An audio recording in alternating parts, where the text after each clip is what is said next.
Hello students, my self ब्रह्मानंद शर्मा। मैं आज आपको राजस्थान बोर्ड की कक्षा 10वीं अध्याय 1 में वैदिक गणित में भाग विधि के 3 सूत्र हैं। पहला है निखलम विधि, दूसरा आता है परावर्त योजित और तीसरा आता है ध्वजांक विधि। तो पहले आपको निखलम विधि में बता रहा हूँ। निखलम विधि में एक जो प्रश्न है 1245 में आप भाग दीजिए 97 का। तो हमने क्या किया कि सत्यान किसके आसपास है, ये आपका जो आधार है वो 100 के आसपास है। 100 के आसपास है। संख्या है आपकी भाजक जिसका अपन भाग देंगे वो है आपका 97। अब प्रश्न ये उठता है कि आधार 100 है तो हमने इसके 3 खंड बनाएंगे। ये अपन ने 3 खंड बना दिए, प्रथम खंड, मध्य खंड और अंतिम खंड। ये आपका प्रथम खंड, ये आपका मध्य खंड और ये आपका तृतीय खंड। 3 खंड बनाएंगे अपन इसमें। 3 खंड में क्या करेंगे कि सबसे पहले देखना आधार अपने 100 लिया है तो 1245 में जितने अपने आधार लिए हैं उसे इकाई से अपन उतने अंक इधर रख देंगे, एक काम पूरा हो। शेष अंक अपन इसमें मध्य में रख देंगे और जो ये 97 भाग है उसको यहाँ रख देंगे। अब है आपका निखलम विधि। निखलम और सूत्र परावर्त एक ही विधि है। बस आपको ध्यान रखना है कि 97 में क्या जोड़ा जाए या क्या घटाया जाए 100 हो जाए, तो वही आपका विचलन है। विचलन है तो आपने क्या किया, इसमें 3 जोड़ दिए। 3 जोड़ दिए तो ये आपका 3। वहाँ अपन ने +0 3 जोड़ा है क्योंकि वो इसलिए कि आधार में 2 जीरो 2 अंक चाहिए। यहाँ अपन अब ये अंक हैं, ये विचलन 3 है +3 और विचलन के अंक,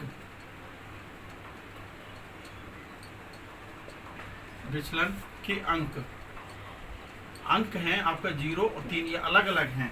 अब हमने क्या किया कि यहाँ से पहले 1 को नीचे उतार लिया 1। अब इस 1 को इंडिविजुअल गुणा करेंगे 0 से और इसको 3 से। 0 गुणा किया तो 0 एकम 0 और 3 एकम 3, बाकी में डैश मार देंगे। एक काम पूरा हो, उसके बाद फिर हम इसको उतारेंगे। इसको उतार के ये 2 हो गया। तो जो इस प्रक्रिया पहले की थी वही प्रक्रिया अब करेंगे अपन। 2 को 0 से गुणा करेंगे तो 0 आएगा और 3 को करेंगे तो 6 आएगा। इसका काम सारे अंक पूरे हो गए। इसका काम ये अब यहाँ है, आपको इसको जोड़ दीजिए 5 11 और हासिल की आपकी 1 और 8। अब आपका जो है जो भागफल है वो है आपका 12 और ये है आपका शेष फल है वो आपका है 81। दूसरी विधि है आपकी सूत्र परावर्त योजित। इसमें आपको 14,885 में 123 का भाग देना है। वही 3 खंड बनेंगे आपके। ये 3 खंड बना दिए हमने। ये वही आपका प्रथम खंड, ये आपका मध्य खंड, इसको द्वितीय खंड भी कहते हैं, और ये आपका तृतीय खंड। इसमें हमने क्या किया, वो 123 जो लिखा है वो यहाँ लिख देंगे। यहाँ वही है आपका आधार है वो 100 है और जो विचलन है, विचलन केवल ये देखा जाता है कि जो आधार से कितना कम या ज़्यादा है। विचलन है वो आपका 23 है।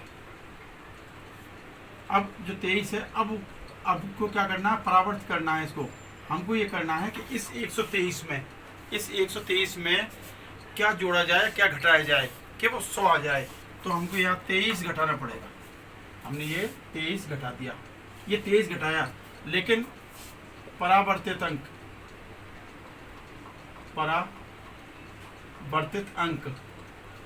वो है वो 2 और 3 अलग अलग होंगे। तो 2 और 3 अलग अलग होंगे। अब रही आपकी संख्या, आधार में जितनी 0 हैं उतने अंक आप इधर लिख दीजिए, शेष अंक आप बीच में लिख दीजिए 1 4 8। थोड़ा जगह का भी ध्यान रखना पड़ेगा अपने को।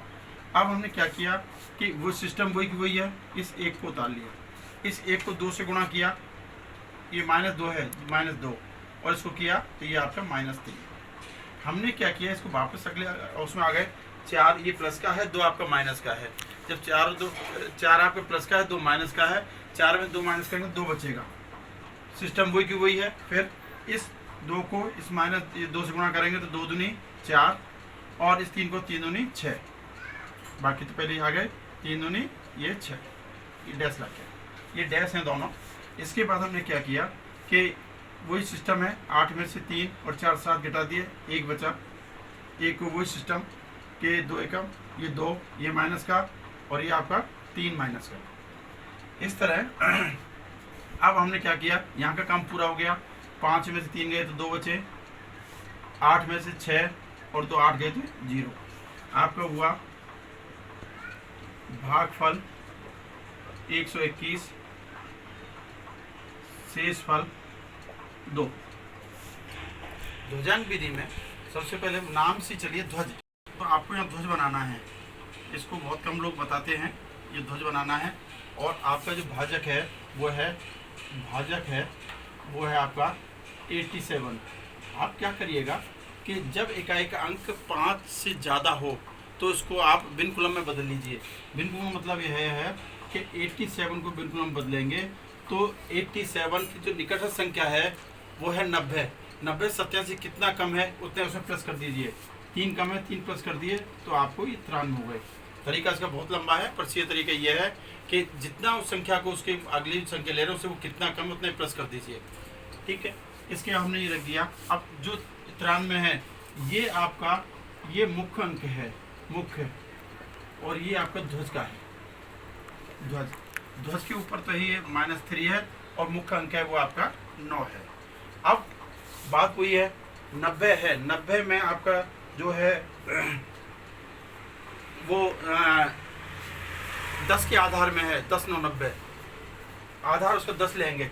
10 लेंगे तो एक अंक आपको यहाँ लिखना है, बाकी शेष अंक आप यहाँ लिखेंगे 9 8 7 6, एक एक थोड़ा जगह छोड़ते हुए, क्योंकि अपने को काम करना है।